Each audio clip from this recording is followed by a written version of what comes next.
오늘 하나님께서 우리에게 주신 말씀 마가복음 6장 14절부터 29절까지의 말씀입니다. 마가복음 6장 14절부터 29절까지 오늘 자세하게 내용들 나눌 텐데 본문을 잘 읽고 잘 들어야 말씀을 잘 들을 수 있습니다.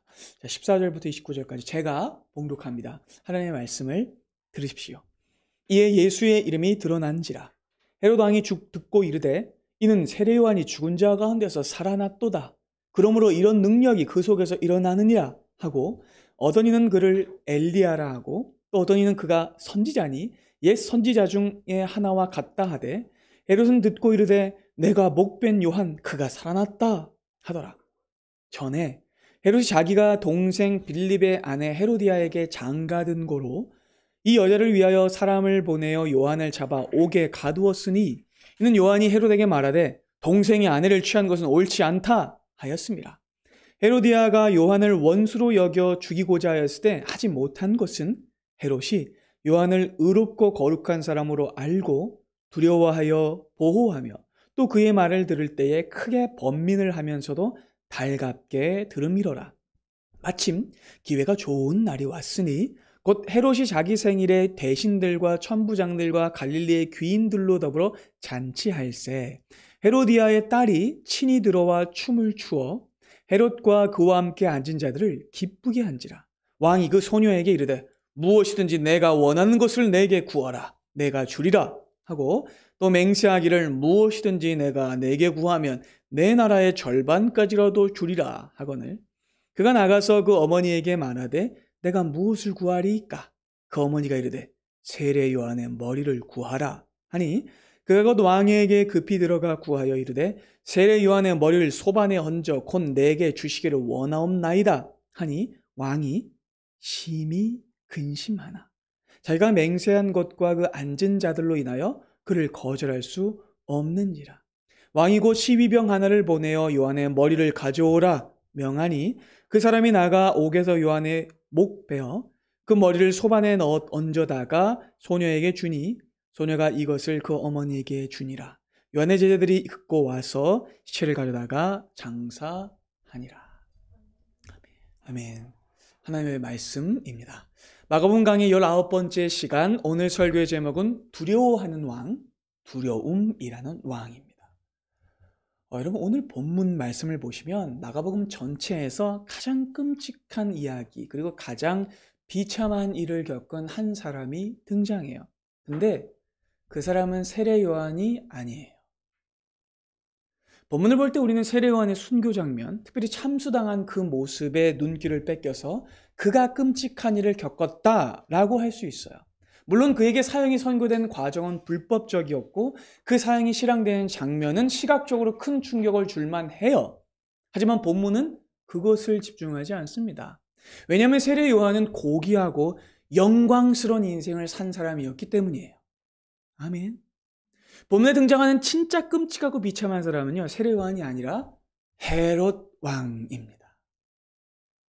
그가 회개 기회를 여러 차례 얻었고 죄에서 돌이킬 수 있는 결정적인 기회를 여러 번 주어졌음에도 불구하고 결국에는 복음을 배척했기 때문이에요. 그리고 자기의 길로 가버렸기 때문이에요. 망하는 길, 나락길로 스스로 가버렸기 때문이에요. 본문 안에는 헤롯이 자기의 비참한 운명을 돌이킬 수 있는 결정적인 기회가 무려 2번이나 등장해요. 하나는 과거 시점이고요. 또 하나는 현재 시점이에요.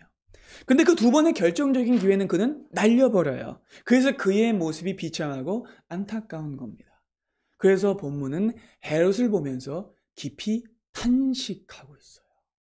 그리고 이 사실은요, 본문을 둘러싸고 있는 앞뒤 단락을 통해서 또 드러나요. 자, 여러분 제가 마가복음은 굉장히 정교한 구조를 가지고 있다고 말씀드렸죠. 자, 이 구조에도 메시지가 있는데 바로 직전의 이야기를 한번 생각해 보세요. 자, 예수께서는 고향에서 혹독한 배척을 받으십니다. 그렇죠? 그리고 예수님은 쫓겨나셨는데 예수님은 배척 받으신 후에야 제자들을 처음으로 파송하세요. 그리고 그게 제자들을 파송하신 말씀이 13절까지예요. 본문 바로 직전에. 근데 그렇게 선교 여행을 가서 회개를 전파하고 귀신을 내쫓고 또한 병든 자들을 고치었던 제자들이 돌아와 보고를 하는 장면이 30절에 쓰여 있어요. 자, 30절 함께 볼까요? 사도들이 나갔다가, 사도들은 뭡니까? 제자 보냄을 받은 자, 사도들이죠. 사도들이 예수께 모여 자기들이 행한 것과 가르친 것을 예수님께 보고를 해요. 자, 그러면 본문의 앞뒤로 제자들이 파송받았다가 돌아온 장면이 있어요. 그런데 그 사이에 어떤 사건이 끼어 있어요? 본문의 사건이 끼어 있어요. 또 하나의 샌드위치 구조입니다. 그러면서 여러분 아주 여기서 중요한 핵심적인 메시지를 전달하고 있는 거예요. 그러니까 회개의 말씀이 전해지고 놀라운 복음의 역사가 일어나고 있는 가운데에도 그 복음의 초청을 거절한 끔찍한 한 사람이 있었다라는 이야기를 하려는 거예요. 그렇게 본문은 그 사람의 믿음 없는 모습과 이 비극적인 이야기를 통해서 우리에게 강력한 도전을 하고 있는 거예요. 너희는 헤롯처럼 되지 말아라 라는 거예요. 이것이 오늘 말씀의 핵심입니다. 자, 본문을 한번 들어가 보죠. 자, 오늘 본문의 이야기는 그렇게 지난 시간의 이야기를 그대로 이어봤는데 예수님이 파송하신 제자들이 놀라운 일을 벌여요. 예수님하고 똑같은 일을 합니다. 나가서 회개를 전파합니다. 하나님의 나라가 왔다. 그리고 귀신을 쫓아냅니다. 사람들을 사로잡고 있었던 악의 무리를 쫓아내요. 그리고 병든 사람들을 기름을 발라 고쳐요. 그리고 그 소문은 갈릴리 전역에 퍼져요. 이 사건이 결정적이었던 것 같습니다. 그리고 심지어는 그 소문이 어디까지 들어가냐? 왕궁에까지도 들어가게 되는 거예요. 자, 그리고 그 소문을 누가 들어요? 헤롯이 듣게 돼요. 그래서 헤롯은 깜짝 놀라합니다. 14절 보시죠. 자, 제자들이 나가서 하니 복음을 전하니까 어떤 일이 벌어져요? 예수의 이름이 드러나는 거예요. 자, 우리가 해야 할 일도 예수의 이름을 드러내는 일인 겁니다. 제자들은 자신들의 이름을 드러낸 게 아니라 예수님의 이름을 드러냈어요. 그런데 예수님의 이름을 듣자 헤롯 왕이 깜짝 놀라요. 그리고 뭐라고 말합니까? 세례 요한이 죽은 자 가운데서 살아났어. 그래서 이런 능력이 그 예수라는 사람의 속에서 일어나는 거야 라고 말합니다. 어떤 사람들은 이 소식을 듣고 엘리야 아니야? 어떤 사람은 옛 선자 중에 하나야 라고 말해요. 근데 헤롯은 두 번이나 이렇게 말해요. 내가 목벤 요한이 다시 살아난 거야. 그런데 이걸 보고 어머, 헤롯에게 부활 믿음이 있었네? 라고 하시면 안 됩니다. 그가 이렇게 말한 이유는 미신적인 신앙과 개인적인 두려움이 그의 마음을 뒤흔들었기 때문이에요. 헤롯이 이렇게나 놀란 이유는 이 복음의 소식이 그의 마음에 있는 죄책감을 자극했고 그의 영혼을 온통 흔들었기 때문이에요. 예수님의 이름은 헤롯으로 하여금 지난날 자기의 실수를 떠올리게 했고 두려움을 만들어냈습니다. 자, 일단 이 헤롯이 누군가에 대해서 좀 살펴봐야 돼요. 그러면 신약 성경에는요, 헤롯이 여러 명 나오거든요. 근데 이 헤롯을 보고, 어머, 예수님이 태어나셨을 때 예수님을 죽이기 위해서 베들레헴의 어린아이들 다 죽이려고 했던 그 헤롯이구나. 그 헤롯과 아직도 악연이 이루어지는 거구나. 라고 할 수 있는데 그 헤롯은 죽었어요. 그 헤롯의 아들이 본문에 등장하는 헤롯이에요. 자, 그 사람은 아까 이야기한 헤롯은 헤롯 대왕이라고 불리는 아버지인데 본문에 등장하는 사람은 그 사람의 아들인 헤롯 안티파스예요. 이게 full name이에요. 헤롯 안티파스, 헤롯 빌립, 헤롯 아켈라오 등등 많았어요. 아내가 10명이나 있었으니까 엄청 아들이 많았던 거예요. 자, 먼저 이 아버지인 헤롯 대왕은 헤롯 왕가의 시조예요. 시조.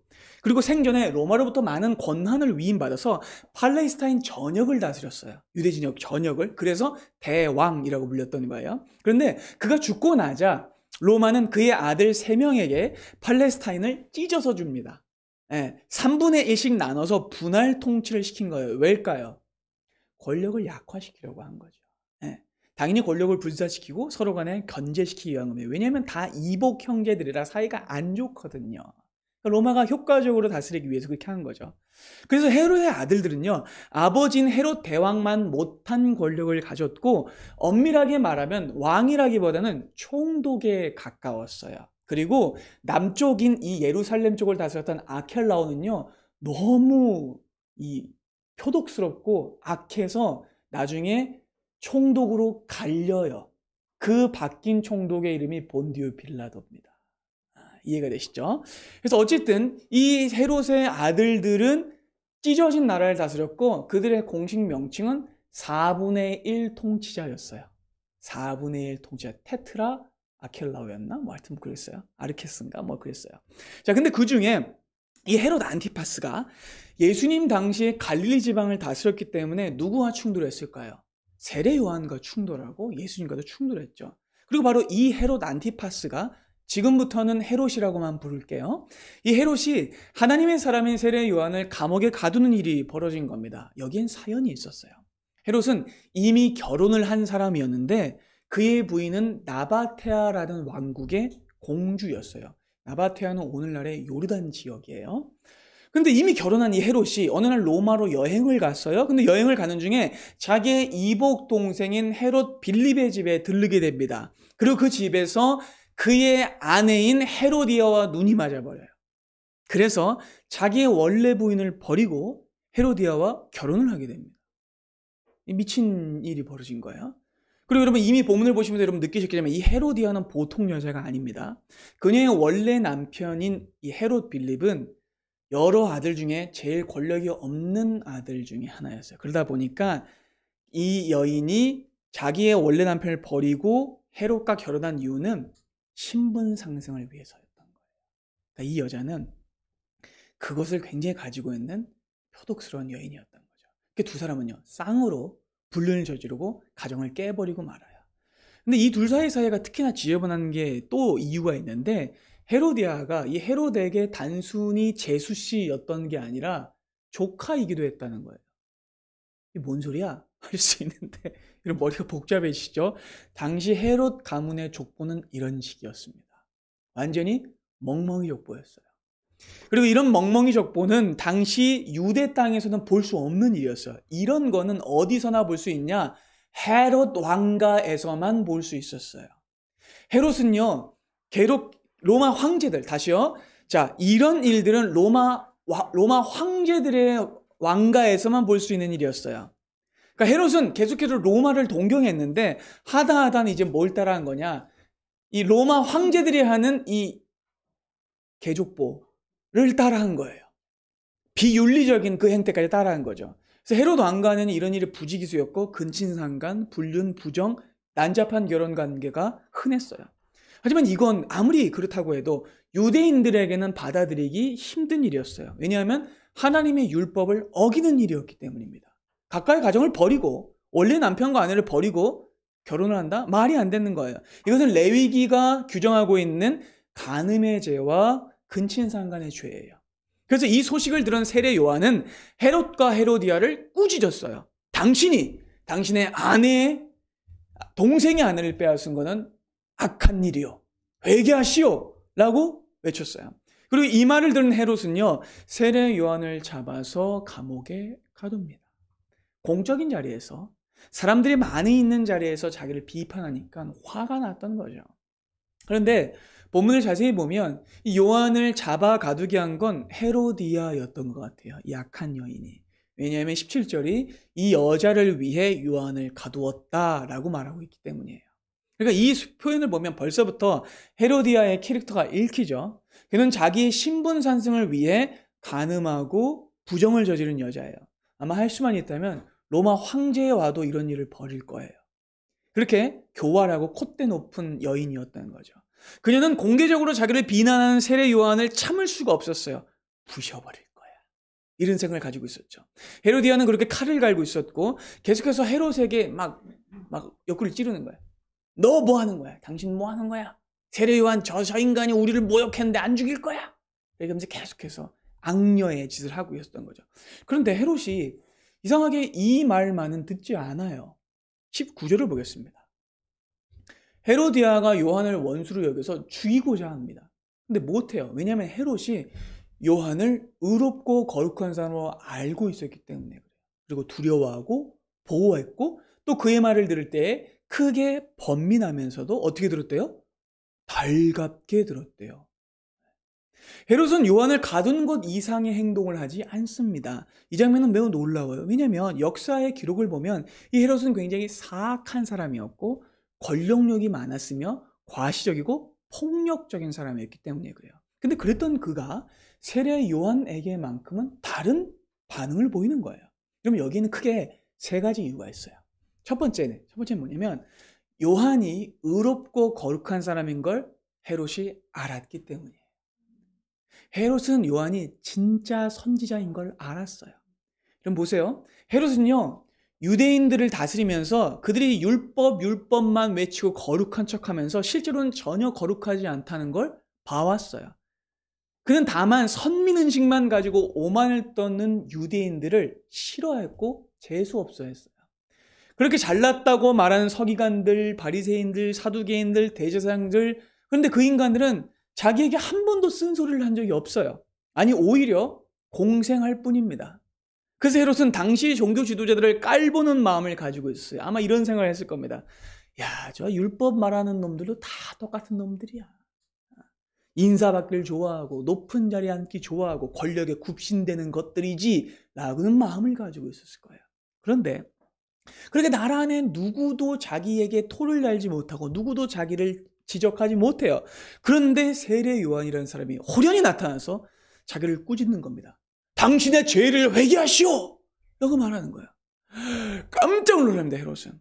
자기에게 평생 이토록 호되게 혼을 만져본 적이 없어요. 자기에게 회개하라고 말해본 사람이 없어요. 그래서 그는 충격받은 거예요. 나에게 이런 말한 사람 네가 처음이야. 놀란 거예요. 자, 두 번째는 세례 요한이 말과 행동이 하나님의 사람다웠기 때문입니다. 자, 이 말을 지난주의 말씀과 연결해 보면 이래요. 세례 요한은 예수님의 제자다웠습니다. 예수님의 제자다운 태도를 가지고 있었어요. 그러니까 그는 왕의 사신다웠다라는 얘기죠. 그러니까 헤롯이 보기에 세례 요한은요, 유일한 선지자예요. 아까 말했듯 여러분 갈릴리 지역에 얼마나 많은 종교 지도자들이 있어요. 근데 그 사람들은 다 가짜 같아요. 왜요? 삶이, 태도가 전혀 하나님의 사람 같지 않아요. 하나같이 사치스럽고 외식적이에요. 옷을 2벌, 3벌, 10벌 입고 있어요. 10벌, 그리고 더 가지고 있고, 비싼 음식 좋아하고, 전대를 차고 있고, 더 좋은 자리에 앉으려고만 하는 사람들이에요. 근데 요한은 그런 사람이 아니에요. 요한의 옷은 딸랑 1벌, 낙타 토롯이에요. 그리고 먹는 건 석청과 메뚜기밖에 없어요. 그리고 그는 어디에서 자는지 그런 관심이 전혀 없어요. 그는 오직 하나님만 두려워합니다. 그게 여러분 놀라웠던 거예요. 그래서 그는 사람을 두려워하지 않는 요한을 보고 복음적 태도를 가지고 있는 요한을 보고 그가 진짜 선지자라는 걸 알고 두려워했던 거예요. 마지막 3번째. 이유는 요한의 설교가 그를 괴롭게 함과 동시에 또한 그를 끌어당겼기 때문이에요. 자, 괴롭게 하면서도 끌어당겼습니다. 자, 본문을 자세히 보면 헤롯이 감옥에 있는 세례 요한을 자주 불러서 그에게 설교를 들었다라는 걸 알 수 있어요. 자, 그렇다면 여러분, 왜 헤롯은 자기를 신랄하게 비판하는 그 사람의 말을 계속해서 들은 걸까요? 그 이유는 요한이 말하는 것이 진리였기 때문입니다. 죄를 지적하고 죄인을 돌이키는 복음의 음성이었기 때문입니다. 그래서 헤롯은요, 아프면서도 요한의 말에 끌렸던 거예요. 그러니까 본문의 시제가 미완료 시제에서 계속해서 말했다라고 이야기해요. 계속해서 들었다라고 말해요. 그러니까 계속해서 헤롯은 세례 요한의 말을 들었고, 특별히 달갑게 들었다는 말은 굉장히 중요합니다. 그러니까 분명히 헤롯은요, 요한의 설교를 통해 마음에 찔린 거예요. 돌이킬 수 있는 흔들림을 가지고 있었어요. 그런데 동시에 헤롯은 혼란스러워했고 괴로워했어요. 또 여기서 번민하다에 쓰인 헬라어는 어떤 뜻이냐면 갈림길에서 방황하다, 우물쭈물하다, 움직이지 못하다라는 뜻이에요. 그러니까 헤롯은요, 회개를 요청하는 그 자기를 살리는 찌르는 목소리를 들었음에도 불구하고 여전히 방황하고 자리를 정하지 못하고 우물쭈물하고 있었다라는 이야기예요. 그래서 여러분, 이 대목이 안타까운 거예요. 우물쭈물하고만 있었기 때문에 세례 요한이 그의 삶을 도전하면서 그의 가치관을 흔들었어요. 그러나 여전히 헤롯은 두려움의 발이 묶여서 이리도 가지 못하고 저리도 가지 못하는 삶을 살고 있었던 거죠. 그리고 이런 일은 예수를 믿는다라고 말하지만 우리의 삶에서도 여전히 벌어지는 일입니다. 우리도 설교를 듣고 하나님의 말씀을 듣고 마음이 찔리는 그의 말씀을 듣고도 여전히 갈림길에서 방황하죠. 발길을 움직이지 못해요. 그러나 여러분, 계속해서 고민만 해서는 아무것도 바뀌지 않습니다. 왜냐하면 갈피를 못 잡는 시간이 지날수록 사람은 기회를 잃어버리기 때문이에요. 자, 보세요. 헤롯에게는 분명 회개할 기회가 있었습니다. 그러나 그는 끝까지 결단하지 못했고 결국 그 기회를 뺏기게 돼요. 왜냐하면 본문이 이렇게 말하거든요. 21절 봅니다. 마침 기회가 좋은 날이 왔대요. 곧 헤롯이 자기 생일에 대신들과 천부장들과 갈릴리의 귀인들로 더불어 잔치를 합니다. 근데 여러분, 이 기회는 누구에게 온 기회일까요? 헤로디아에게 온 기회예요. 헤롯이 자기 기회를 놓치자 헤로디아가 그 기회를 잡습니다. 그가 우물쭈물하는 동안 헤로디아는 칼을 갈고 있었거든요. 자, 이후에 일어나는 모든 일들은 그녀의 교활한 계획이라고 볼 수 있어요. 자, 그날은 헤롯의 생일이었습니다. 그리고 그의 궁정에서 파티가 벌어지죠. 일단 우리는 이 장면을 보고 오, 생일 파티 이럴 수 있는데, 여러분, 사실 이 장면은 유대인들에게 굉장히 이상한 일이에요. 왜냐하면 유대인들은 생일 파티를 하지 않았어요. 생일을 기억하지도 않았어요. 풍습상 그래요. 생일 파티하는 건 어디 풍습이냐? 로마 풍습이에요. 그 풍습이 지금까지 이어져 내려온 거예요. 그러니까 당시 로마 황제들이나 귀족들만 가졌던 문화예요. 왜냐하면 유대인들은 인간은 죄인으로 태어나기 때문에 생일은 그렇게 축하할 날이 아니다라는 인식을 가지고 있었기 때문이에요. 이해가 되시죠? 근데 여러분, 생일 파티를 당시에 하고 있었던 그들은 로마 문화와 풍습에 절여져 있었다라는 거예요. 근데 여러분, 이 말이 여러분들 앞으로 생일 파티 하지 말라는 말은 아니에요. 자, 꼭 그렇게 생각하시는 분이 계실까봐 굳이 말씀드립니다. 당시 유대인들의 관점으로 보면 여러분, 이게 얼마나 이상한 일이었는지를 말씀드리려는 거예요. 그러니까 갈릴리 지방을 유대인들을 다스리는 왕이 유대인들과는 전혀 동떨어지는 삶을 살고 있었고 흥청망청하고 있었다라는 겁니다. 그리고 이것도 국가 재정으로 한 거죠. 그러니까 지 먹고 마시고 하는 일을 위해서 민초들은 굶어가는데 이 일을 벌인 거예요. 그러니까 로마의 황제를 흉내내고 있는 또 우스꽝스러운 상황이 벌어지고 있는 거죠. 유대인들을 다스리고 있는 왕이 말이죠. 그리고 이날 헤롯의 생일 잔치에 초대받은 사람들 전부 헤롯에게 우호적인 갈릴리 지방의 귀족들, 고위 관료들, 헤롯 당들이었을 겁니다. 이 자리에는 대부분이 로마를 동경하고 부역하는 사람들이었을 거예요. 그렇게 파티가 벌어집니다. 자, 진탕 마시고 취하는 중에 뜻밖의 일이 벌어져요. 왜냐하면 헤롯의 딸, 정확히 얘기하면 의붓 딸이에요. 그러니까 헤로디아가 빌립과의 사이에서 낳은 딸이에요. 근데 그 딸이 갑자기 잔치 자리로 들어오더니 춤을 추기 시작하는 겁니다. 여러분, 혹시 그 1세기의 로마를 배경으로 한 영화나 드라마 본 적 있으세요? 네. 그런 영화나 드라마들을 보면 반드시 잔치 장면 중에 꼭 나오는 장면이 있는데, 야한 옷을 입은 무희들이 와서 거의 이제 신체 부분을 많이 노출하면서 하객들의 기분을 돋구기 위해서 성적인 춤을 추는 장면이 꼭 나와요. 그게 로마 풍습이었어요. 근데 그 춤을 누가 춰요? 헤로디아의 딸이 추는 겁니다. 근데 여러분, 이게 말이 안 되는 장면이에요. 왜냐하면 당시 연회장에서 이렇게 노출하면서 춤을 추는 건 당시에 성노예들이나 천한 무희들이나 하는 일이었어요. 그러니까 생일 당사자의 딸이, 그것도 귀족의 신분을 가지고 있고 공주와 같은 신분을 가진 사람이 이런 춤을 춘다? 말이 안 되는 거예요. 그러니까 이거는 왕실법도에 어긋나는 일입니다. 벌써부터 무언가 이상한 일이 벌어지고 있는 거예요. 그리고 의도된 일이 벌어지고 있음을 우리는 캐치하게 됩니다. 여러분, 이 장면을 한번 상상해 보세요. 민생을 전혀 돌보지 않고 백성들과는 완전히 다른 삶을 사는 왕이 자기하고 짝짝꿍하는 부정부패 관료들과 함께 술을 마시는데 그 자리에 나와서 아주 에로틱한 춤을 추는 딸을 보면서 다들 남자들이 침을 흘리고 있는 장면을 말이죠.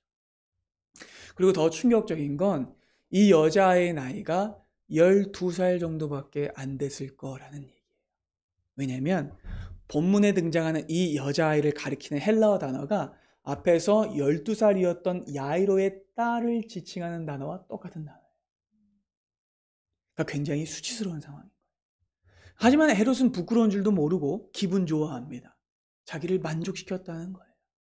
여러분, 이게 집안 망신인 걸 모르는 거예요. 또 여기서 약간 근친상간의 냄새가 좀 나는 거죠. 그러니까 어설픈 권력이 이렇게 무서운 겁니다. 어쨌든 기분이 좋아진 이 헤롯은 사람들 앞에서 이렇게 말해요. 허허, 이리 나오거라. 무엇이든지 마음에 드는 것이 있으면 나에게 말하거라. 그럼 내가 나라의 절반까지도 주겠노라. 라고 말해요. 이게 얼마나 우악스럽고 우스운 말인지 여러분 아시죠?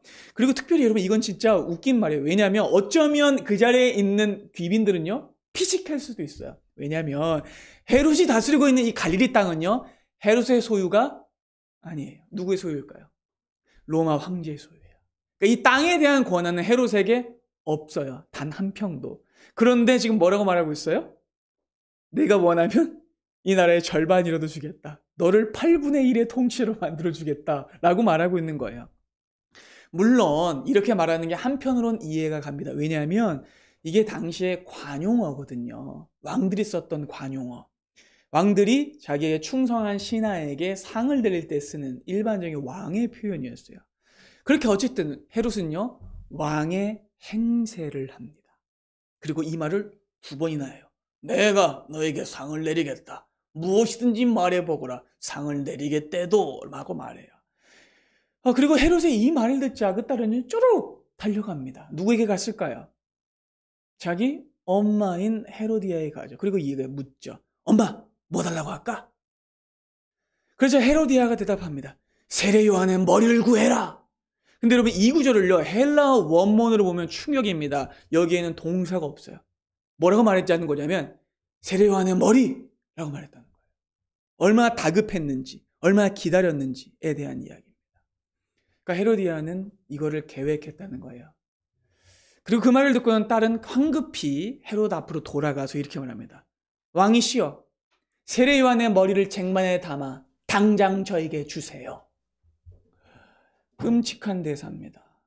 그럼 여기에는요 자기 엄마가 하지 않은 2가지 단어가 들어가 있습니다. 어떻게 해달래요? 즉시 해달라고 하고 어디에 담아달라고 해요? 트레이에 담아달라고 해요. 세상에 그것도 심지어는 자기가 셀프 서비스로 가져가겠다는 거예요. 헤로디아에 따른요 헤롯이 혹시라도 자기의 부탁을 거절할까봐 조건까지 걸어서 당장 달라고 해요. 그리고 이 말을 들은 헤롯은 어떤 반응을 보일까요? 26절 보겠습니다. 왕이 심히 근심하나 자기가 맹세한 것과 그 앉은 사람들 때문에 거절할 수 없던 거예요. 그래서 결국 시병 하나를 보냅니다. 요한의 머리를 가져와라. 명하니 그 사람이 나가 옥에서 요한을 목베어 그 머리를 쟁반에 얹어다가 소녀에게 주니 그걸 엄마에게 갖다 줍니다. 이건 왜? 그 세례 요한의 말씀을 듣고 마음이 찔리기도 하고 달갑게 듣기도 했던 헤롯이 세례 요한을 죽이라고 명령한 걸까요? 본문은 여기에 2가지 이유가 있다고 말합니다. 첫째는 자기의 맹세에 사로잡힌 겁니다. 2번째는 사람들의 시선에 사로잡힌 겁니다. 사실 헤롯이 한 말에는 법적인 구속력은 없었어요. 그렇죠? 그 자리에서 이야기한 게 그렇게 무슨 법적인 말이 아니었어요. 얼마든지 헤롯은 자기의 말을 취소할 수도 있었고 그건 좀 안 되는데 라고 말하면서 다른 소원을 들어줄 테니 무엇이든지 말해봐라 라고 말할 수도 있었을 거예요. 그런데 헤롯은 그렇게 하지 않습니다. 왜냐하면 그 순간 헤롯은 다른 두려움에 사로잡혔기 때문이에요. 그는 세례 요한의 설교를 들을 때보다 더 큰 어두운 두려움에 사로잡히게 됩니다. 그리고 그것은 죄에 대한 두려움이 아니라 자기를 살리는 두려움이 아니라 자기를 죽이는 인간적인 두려움이었어요.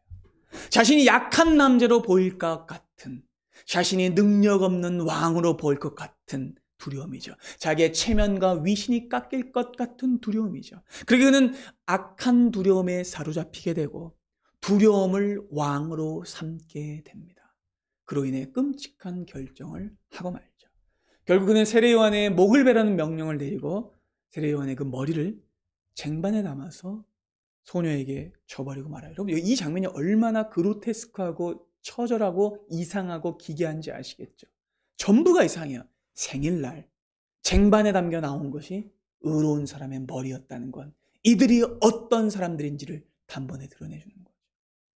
그리고 무엇보다 이 장면이 더 안타까운 이유는 그 자리에서 그나마 회심할 수 있는 가능성을 가져서 경계선에 서 있어서 그 두려움을 가지고 하나님께로 올 수 있는 가능성을 가진 사람이 헤롯이었기 때문입니다.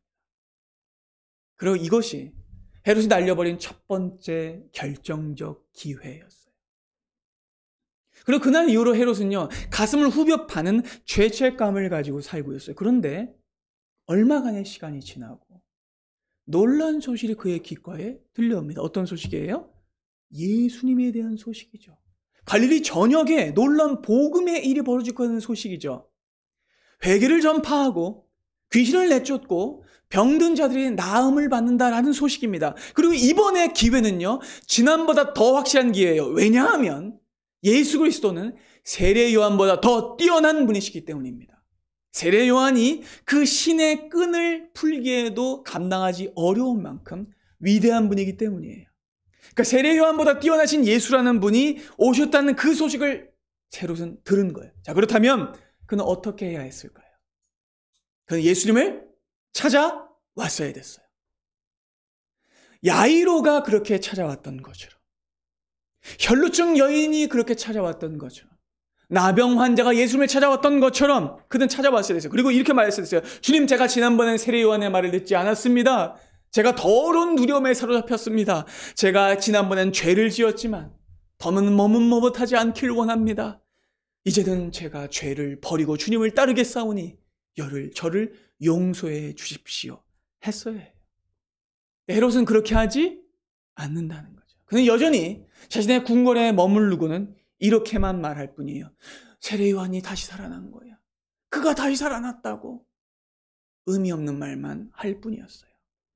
그러니까 여러분, 이 헤롯의 마음은요, 우리가 앞서 마가복음 4장에서 살펴봤던 가시떨기 같은 마음이었던 거예요. 4장 한번 보실까요? 또 어떤 이는 가시떨기에 뿌려진 잔이, 이들은 말씀을 듣기는 하지만 세상의 염려, 재물의 유혹, 기타 욕심이 들어와서 말씀을 막아 결실하지 못하게 되는 자죠. 결국 그렇게 헤롯은 두 번째 자기를 찾아오는 그 결정적인 기회마저도 외면하고 마는 거예요. 그래서 이 마가복음이 그를 가장 불쌍하고 비참한 사람이라고 말하고 있는 겁니다.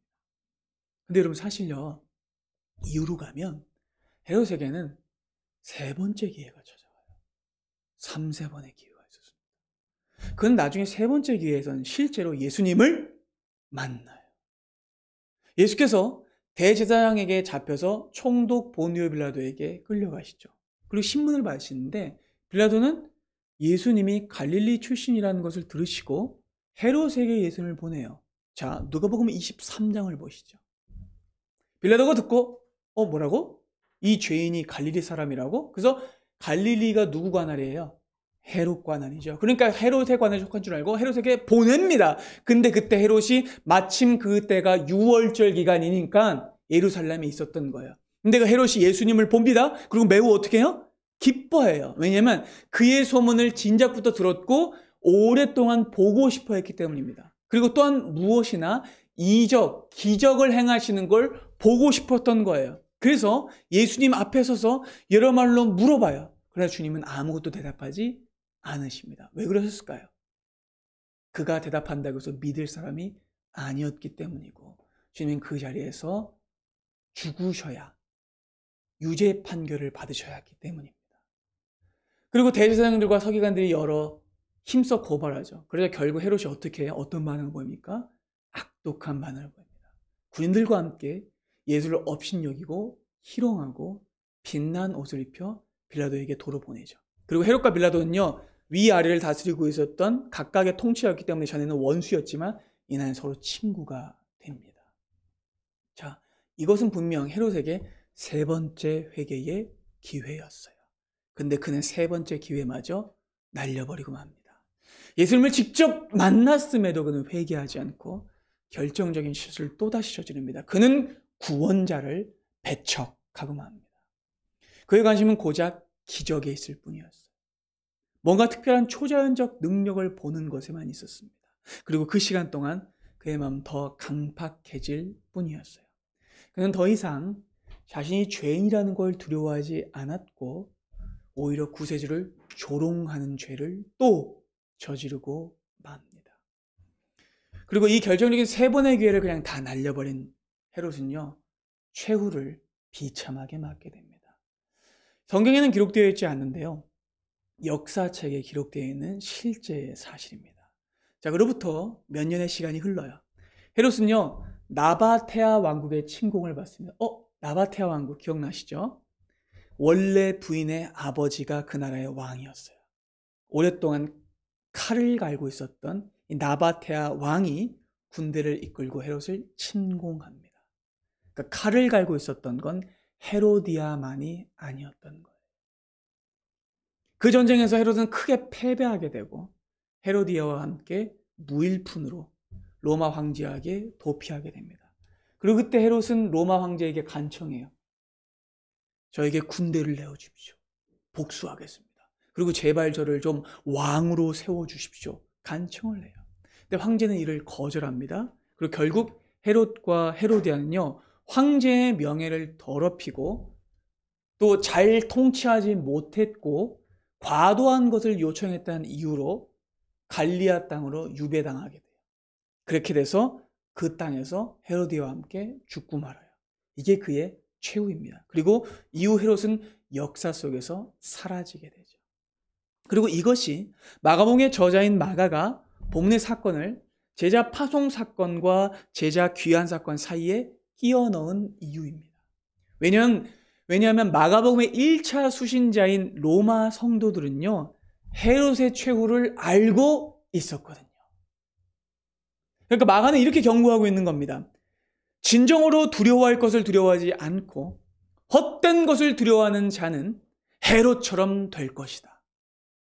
제자답게 서 있지 않고 하나님이 아닌 것을 왕으로 섬기고 스스로를 왕으로 섬기는 자는 멸망하고 말 것이다 라는 경고를 하고 있는 거예요. 그리고 여러분, 여기서 중요한 팩트 하나를 알려드릴게요. 그럼 제가 아까 설교 서두에서 헤롯은 왕이라기보다는 어디에 가깝다고 했죠? 총독에 가깝다고 했죠. 그리고 실제로 헤롯은요, 평생토록 왕으로 불린 적이 없었어요. 아까 그의 정식 직함이 4분의 1짜리 통치자라고 말씀드렸죠. 헤롯은 실제로 왕이라고 불린 적이 없어요. 왜냐하면 로마가 왕이라는 칭호를 허락한 적이 없었기 때문이에요. 자, 그런데 본문의 저자인 마가는요, 헤롯을 뭐라고 부르고 있어요? 왕이라고 부르고 있어요. 왜일까요? 그 중에도 맞지 않는데 말이죠. 의도가 있는 거예요. 그가 왕이 아니라는 걸 드러내기 위해 왕이라는 단어를 쓴 겁니다. 마가는 그렇게 왕이 되고 싶었지만, 스스로 왕으로 여겼지만 실제로는 왕이 아니었다는 걸 밝히기 위해서 거짓 왕으로 그를 부르고 있는 거예요. 근데 여러분, 놀랍게도 마가복음의 후반부에 가면 또 다른 한 분에게 왕이라는 칭호가 붙습니다. 누구실까요? 유대인의 왕이신 예수 그리스도에게 왕이라는 칭호가 붙습니다. 마가복음 안에서 왕이라는 단어는 이렇게 헤롯에게 그리고 예수님에게만 쓰여요. 그러니까 헤롯은 어떤 사람이냐? 왕이 되고 싶어 했을 뿐 실제로 한 번도 왕이 된 적이 없는 가짜 왕이라는 사실을 본문은 밝히고 있는 겁니다. 그는 두려워하는 왕이었고 하찮은 왕이었고, 아니 오히려 왕이라기보다는 두려움을 왕으로 섬기는 종이었어요. 그리고 우리는 이 헤롯의 모습에서 우리의 모습을 보게 됩니다. 우리도 다 왕으로 살죠. 내 삶의 왕으로, 내 결정의 왕으로. 그리고 우리는 다 내 삶의 왕으로 사는 것처럼 말하면서도 다른 무언가를 왕으로 섬기고 살아요. 세상 사람들의 인정, 그걸 왕으로 섬깁니다. 사람들의 시선, 그걸로 왕으로 섬깁니다. 내 체면과 위신, 그걸 왕으로 섬깁니다. 약한 사람으로 보이지 않을까라는 두려움을 왕으로 섬깁니다. 때로는 돈과 명예를 왕으로 섬기죠. 그러나 여러분, 아무리 여러분들이 그것을 왕으로 섬길지라도 그 두려움이, 그 왕이 여러분들을 구해주지는 않습니다. 보세요. 로마의 황제가 헤롯을 구해줬나요? 아니요, 구해주지 않았습니다. 그 주변에 있었던 귀족들이 그를 구해줬나요? 아니요, 구해주지 않았습니다. 자신이 가지고 있었던 권력이 그를 구해줬나요? 아니요, 아무도 그를 구해주지 못했습니다. 그의 두려움이 그를 구해줬나요? 아니요, 더 파멸하게 만들었죠. 두려움이 여러분들 구해주지 않습니다. 여러분들 스스로를 왕으로 생각할 때 아무도 여러분들을 구할 수 없습니다. 아니, 오히려 더 자멸하고 비참하게 만들 겁니다. 나 자신을 왕으로 섬기며 두려워하든, 내가 두려워하는 세속적인 조건을 왕으로 섬기든 그 결말은 멸망, 파멸일 수밖에 없어요. 그러니까 여러분 오늘의 본문 안에는 고작 자기의 생일날 누군가를 죽이는 무자비하고 하찮은 왕이 등장합니다. 그런데 여러분 오늘의 설교는 그렇다고 여기서 끝이 아니에요. 왜냐하면 오늘의 본문이 궁극적으로 바라보고 있는 것은 진정한 왕이신 예수 그리스도이기 때문입니다. 근데 여러분 놀랍게도요, 마가복음의 끝에 가면 반대의 일이 벌어져요. 놀랍게도 백성들의 생일인 날 하나님 앞에서 의롭게 죽으신 한 왕이 등장하시기 때문입니다. 자, 여러분 보세요. 본문에 등장하는 날은 헤롯의 생일날이죠. 잔칫날입니다. 그날 헤롯이라는 가짜 왕은 누군가를 죽이는 끔찍한 일을 저지르죠. 그리고 파멸을 하고 맙니다. 자기의 생일날 사람을 죽이죠. 때론 마가복음의 결말 부분에 가면 정반대되는 일이 벌어지는데 유대인의 생일날이에요. 여러분 유대인의 생일날이 언제일까요? 6월절입니다. 대한민국인의 생일날은 언제일까요? 광복절입니다. 이해되시죠? 여러분 6월절은요, 이스라엘이 애굽의 노예였던 신분에서 풀려나 새로운 신분을 입고 태어난 민족의 생일날입니다. 6월절은. 그리고 동시에 그날은 애굽에서 풀려난 해방의 날이기 때문에 어떤 날일까요? 잔칫날입니다. 동일하죠? 그리고 여러분 그 날에도 한 사람의 죽음이 있었습니다. 그래서 그것은 왕이 누군가를 죽이는 죽음이 아니라 왕이 죽는 죽음이었습니다. 그날 예수께서는요, 자기의 백성들에게 진정한 생명을 주시기 위해, 자기의 백성들에게 진정한 생일을 주시기 위해 자기의 목숨을 내어 놓으셨죠. 그분은 그날 자기의 죽음으로써 영원한 하나님 나라의 잔치를 여셨습니다. 그분은 십자가 위에서 누구도 두려워하지 않으셨고 하나님 앞에서 기꺼이 자기를 내어 드림으로써 철저한 하나님의 종임을 드러내셨죠. 그렇게 예수께서는 타인을 죽여 자기의 생일을 망친 헤롯과는 달리 죽임 당하심으로 자기의 백성 모두에게 생일을 부여하셨습니다. 놀라운 결말이죠. 바로 이것이 본문이 바라보고 궁극적으로 바라보고 있는 진정한 왕의 모습이죠. 여러분 우리는 이 진정한 왕에게 생명을 선물로 받은 자들입니다. 그러니 우리는 더 이상 나 자신을 왕으로 섬기거나 내가 두려워하는 무언가를 왕으로 섬겨서는 안 됩니다. 사랑하는 여러분, 예수만을 여러분들의 진정한 왕으로 섬기십시오. 몸은 죽여도 영혼은 능히 죽이지 못하는 세상 사람들을 두려워하지 말고 오직 영혼과 몸을 능히 지옥에서 멸할 수 있는 하나님을 두려워하십시오. 그분이 두려워하신 것, 우리 주 예수께서 두려워하신 것은 단 한 가지밖에 없었어요. 그것은 거룩한 두려움이었고 하나님으로부터 끊어질 것에 대한 두려움이었습니다. 그분은 인간적 두려움을 갖지 않으셨어요. 우리가 두려워할 것도 동일합니다. 우리가 두려워할 것은 하나님으로부터 내가 혹시 끊어지지 않을까 하는 두려움이지 사람으로부터 끊어질까 하는 두려움이어서는 안 됩니다. 여러분 제자는요, 자기의 왕됨을 내려놓는 자이며 머뭇머뭇하는 자가 아닙니다. 사람들의 평판과 자기의 체면을 중시한 자가 아닙니다. 제자는 예수만을 바라보며 담대히 그의 종으로 살아가는 자입니다. 19세기 최고의 설교가였던 스펄전 목사님은요, 자기의 설교에서 이렇게 말했어요. 그리스도인의 만족은 자기가 무엇을 가졌는가에 있지 않고 누구에게 속해 있는가에 달려있다. 아멘. 여러분 세상을 두려워하지 마시고 사람들의 시선을 두려워하지 마십시오. 거짓 왕의 길로 가지 마시고 거짓 왕을 따르지 마십시오. 진정한 왕을 따르는 사람의 삶은요, 절대로 비극으로 끝나지 않습니다. 여러분의 만족과 기쁨은 우리를 위해서 진정한 생일을 열어주신 예수 그리스도 안에 있습니다. 잊지 마십시오. 바라긴 새롭게 시작되는 이 한 주 오직 예수만을 왕으로 섬기며 그분을 따라가는 제자됨의 은혜가 우리 모두에게 있기를 바랍니다. 기도하겠습니다.